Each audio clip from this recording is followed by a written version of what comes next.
The MCU is full of amazing characters with amazing powers, amazing backstories. We visit other worlds. We see all kinds of amazing things in the MCU. So let's stop and tell a story about the guy that has absolutely no powers, but is still a member of the Avengers. Sure, I'm down. Former Avenger Clint Barton has a seemingly simple mission: get back to his family for Christmas. Hawkeye is forced to work together with Kate Bishop, a 22-year-old archer with dreams of becoming a superhero, when a presence from Barton's past threatens to derail far more than the festive spirit. For you spoiler junkies out there, yes, I will be talking about some of the spoilery things that happen in Hawkeye. But for those of you who haven't seen it yet, don't worry, I'll give you plenty of warning. So yeah, let's talk about the show. Now, the character of Hawkeye, for me, got a big bump in Age of Ultron. I mean, it's back in that movie, you get to see him with his family and his kind of normal life outside of being an Avenger, and I just really loved that. And it was one of those things that it just endeared me to the character. So when I heard that they were going to do a Hawkeye series, I was like, yeah, I'm totally down for that. First of all, the acting, Jeremy Renner is great. He knows this character backwards and forwards, and he brings a lot of emotion to the character, a lot of layers that I hadn't seen before. And I really enjoyed seeing that. And of course, Jeremy Renner is just kind of a likable guy, so it's easy for me to get involved in his story. Haley Steinfeld is, look, I have liked her in every single thing I've ever seen her in. She's not once been unlikable, so I really liked her Kate Bishop very much right away, and it just kind of stayed with me through the whole series. Vera Farmiga plays Kate Bishop's mother, Eleanor, and with a story like this and with an actor like Vera Farmiga, it's kind of obvious that she's going to be a big part of the story, not just the mom. A lot of people don't seem to have liked the show. They found it to be, oh, nothing really happens. In my mind, the trailers did a really good job of setting up what this show was going to be like. A fun, light, easy to watch distraction that, I mean, I wouldn't necessarily call it family friendly, but it's not, it's fun. I just had a really good time with it. I like this a lot more than my wife did. She didn't really seem to be digging it all the way up until the action stuff started happening. She was actually pretty bored during the character interactions and things like that. And for me, I really appreciated that. I mean, I had just finished the Wheel of Time series, where characterization was definitely taking a back seat. So for me, I appreciated all the character interactions between, well, Hawkeye and Kate Bishop and the others that I don't really want to spoil here. In my mind, with only 6 episodes to work with, I feel like this delivered. It delivered exactly what I wanted. A like I said, it was fun, light. I mean, just easy to watch, and it was kind of Christmassy and all those things. I had a great time with it. I don't know what everybody's complaining about. Sure, it's not going to shake up the MCU. It's not gonna cause all of these ripples that are going to be. Oh, this is going to be felt for so many different movies through all the different phases. No, it wasn't. It's not. That's not it. But it didn't have to. It just had to deliver a good time, and for me, it did that. So for me, I'd give this like a 3.25 out of 4 stars. It's not perfect. There's some jankiness sometimes, mostly in some of the some of the fight scenes seem a little pedestrian. But other than that, I had a great time. So it's recommended for me. So now we're getting it into some spoiler territory. And what I mean by that is, not just for Hawkeye, but for Spider-Man No Way Home, because there are some connections. And I guess that in itself is kind of a spoiler. But just know that, yeah, there's spoilers ahead.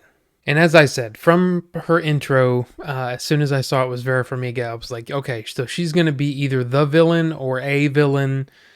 No surprise there. And that was actually kind of one of my, I don't know, it was kind of like, yeah, we all saw that coming from like minute one. So I'm not really sure why it took so long to get there. The introduction of Echo to the series, played by Alakwa Cox. I hope I'm saying that right. It was an interesting. It was an interesting thing. It was a parallel to Hawkeye's own hearing problems, which again, just it's like an underlining. It's like this guy's human. This guy doesn't have superpowers, which I appreciate. I think that's really really cool to show that these people. I mean, especially Hawkeye, he's human, and I think that's cool. So seeing that parallel between those two characters, I thought was really really interesting. And of course, we get Florence Pugh as Yelena, and returning from Black Widow. I really really enjoyed her in that movie, and it was great to see her here. And I thought she was awesome. I thought she was really really she was funny. She was definitely a danger in a way, but of course in that kind of way where it's like nothing really bad's gonna happen, is it? It's just gonna be like, But look, I enjoyed her performance. And the only thing that I found really kind of strange was that at the end of Black Widow, right, the post-credit sequence, you see Julia Louis-Dreyfus's character basically pointing Yelena at Hawkeye, right? But then in the movie, it's Eleanor, right? It's Kate's mom that has hired Yelena. I'm not really sure why that changed, but I did find it kind of strange. But also, I thought it was actually kind of funny. My wife said, "Why is it that Why does she have a Russian accent? Why? Why is she still doing that? Is it because she spent so much time there? Because it's kind of obvious that in Black Widow, she has been in America like most of her life. So why would she speak with a Russian accent?" I'm like, you're focusing on the wrong thing here. It's not that big of a deal. And plus, for some reason, I like Russian accents, so I was kind of cool with it. And now for some Spider-Man No Way Home talk. So if you haven't seen that, yeah, don't watch this part because it might ruin some things for you. And I don't want that, and you don't want that. But yeah, Echo is basically a kind of comes from Daredevil, right? She comes from that world, I guess, that set of characters. She's kind of like almost like a sidekick to Daredevil. So yeah, with that being a thing, and then introducing Kingpin into the MCU, that was kind of a big thing. That was pretty awesome. And then, of course, a week later, after Kingpin is like shown, Daredevil shows up in No Way Home. So it's like, okay, they're just bringing them all over. Cool. And I really really enjoyed that. I love Vincent D'Onofrio. I think he's amazing as Kingpin. And yeah, I just really really like it. And if you're a Daredevil fan, you got to be like, yes, it's just awesome. Now, there's no way that they just killed Kingpin, right? There's just no way. There's no way. Oh, hey, Kingpin's back. Oh, now he's dead. No, they're not going to do that. Of course, they're not going to do that. So, it's kind of one of those things. Unless you see the body, it's not a death, I guess. But it's a funny thing is that even if you see the body, sometimes that's not a thing. So now Vincent D'Onofrio said that the Hawkeye version of Kingpin is a little different than the I guess the Netflix Daredevil version of Kingpin, in that he can take a lot more abuse. I mean, he gets hit by a car, there's an explosion, there's all kinds of things. So I'm not sure why the change.